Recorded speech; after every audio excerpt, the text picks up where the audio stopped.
সন্তান মুস্তাফিজ। গত 6 নভেম্বর কৃষক দম্পতির একমাত্র পুত্র সন্তান মুস্তাফিজ গত 6 নভেম্বর থেকে নিখোঁজ। কারো ধারণা মুস্তাফিজকে হয়তো জিনে নিয়ে গেছে, আবার কেউ বলেন সে হয়তো অন্য কোথাও চলে গেছে। এভাবে কেটে যায় প্রায় 8 দিন। এরপর তার বাড়ি থেকে প্রায় 1 কিলোমিটার দূরে ধান খেতে মিলল এক মর্মান্তিক দৃশ্য। সেখানে মুস্তাফিজের পরনের কিছু কাপড় সহ পাওয়া যায় হাড়, মাথার চামড়া, চুল সহ মাংসের টুকরো, যা মুস্তাফিজের শরীরের অংশ বলেই ধারণা তার পরিবারের। এই ঘটনায় পুরো পরিবারে শুরু হয় শোকের মাতম। শুধু হাড্ডি দেখা যায়, আমার ভাইয়ের কোনো গোশত দেখা যায় না। আমার ভাইয়ের মোস্তাফিজুর রহমান নওগাঁর পত্নীতলা উপজেলার মসরইল গ্রামের কৃষক আনোয়ার হোসেন ও মুসলেমা দম্পতির একমাত্র পুত্র সন্তান। পরিবারের দাবি তাকে হত্যা করে টুকরো টুকরো করা হয়েছে।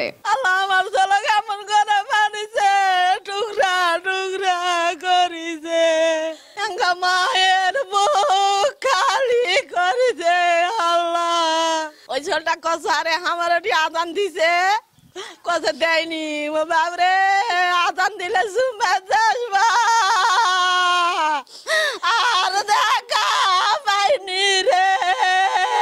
নিখোঁজ ছেলের লাশ খুঁজে না পেলেও ধান খেতে পাওয়া শরীরের অংশগুলোকে ধর্মীয় রীতি অনুযায়ী দাফন করে তার পরিবার। মুস্তাফিজকে হারিয়ে থামছে না স্বজনদের আর্তনাদ।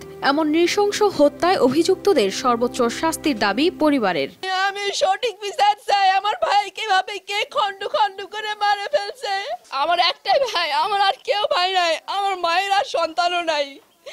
আমরা দুটা সন্তানের মধ্যে একটা সন্তান কার কি ক্ষতি করেছে, এই ক্ষতির বিচার চাই। Double million offer Walton fridge কিনে পেতে পারেন 20 লক্ষ টাকা, রয়েছে কোটি কোটি টাকার নিশ্চিত উপহার। বাবা আনোয়ার হোসেনের দাবি, তার বন্ধু নাইমকে 100 টাকা ধার দিয়েছিল মোস্তাফিজ। সেটি বারবার ফেরত চাওয়ার ঘটনা তিনি ও তার পরিবার জানতেন। এই ঘটনায় জিজ্ঞাসাবাদের জন্য পুলিশি হেফাজতে নেওয়া হয়েছে নাইমকে। কালকে দুটা ডানা পাইছি, কাপড়া পোশাক পাইছি, ডানা হাত পাইছি, আর একটা লুঙ্গি আর গেঞ্জি যেটা পরেছিল ওটাই পাইছি। আর আজকে নিজে কি জানো কলজা ফেফে কি জানো পাইছে, এগুলো নিয়ে আসলো। ছেলে তো কোনো হাড়াড্ডি আমার বডি পাইনি, যেটুকু আমার আছে এইটুকু দেন, এইটুকু আমি নিজে দাপন কাপন করবো। অন্য বিষয়তে আমার ছেলে কোনো জড়িত নাই। এখন এই ছেলের সাথে প্রায় কথা কয়, ছেলে চলাফেরা করে। পুলিশ ঘটনাস্থলে যাওয়ার পর প্রাথমিকভাবে আলামত সংগ্রহ করে ময়না তদন্তের জন্য নওগাঁ হাসপাতাল মর্গে পাঠায়। তদন্তের স্বার্থে এই খুনের সাথে জড়িতদের জিজ্ঞাসাবাদ করা হবে বলে জানান এই কর্মকর্তা। গত 6 তারিখে যে ছেলেটি মিসিং হয়েছে তার সেই খণ্ডিত অংশগুলোর পাশে তার জামা কাপড় পাওয়া গিয়েছে। তো মনে হচ্ছে যে আপাত দৃষ্টিতে যে সেই ছেলেটিরই এটি ডেড বডির অংশ হতে পারে। গতকাল আমরা যখন সংবাদ প্রথম পাই, সাথে সাথে পুলিশ এখানে আসে, পত্নীতলা থানা পুলিশ এখানে আসে, এবং তখন থেকেই আমাদের তদন্তর যে প্রক্রিয়াগুলো তখন থেকেই আমাদের শুরু হয়েছে এবং এখনো এটা চলমান রয়েছে। যাকে আমরা থানায় ডেকেছি তাকে আমরা জিজ্ঞাসাবাদ করছি যে তার কাছ থেকে কোনো আমরা তথ্য পাই কিনা। এলাকাবাসী জানান 5 ওয়াক্ত জামাতের সাথে সালাত আদায় করত মোস্তাফিজ। নিখোঁজের আগে সবশেষ মসজিদে মাগরিবের সালাত আদায় করলেও দেখা যায়নি এশার সালাতে।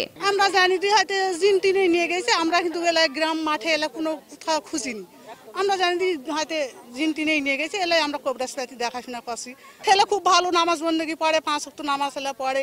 ছেলের হয়তো কোনো তো রিপোর্ট নাই, ছেলে খুব সুন্দর ব্যবহার।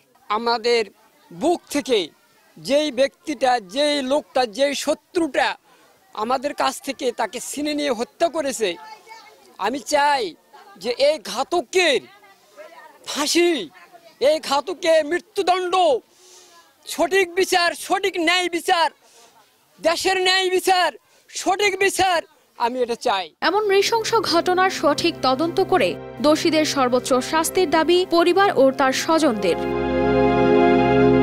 News desk, RTV।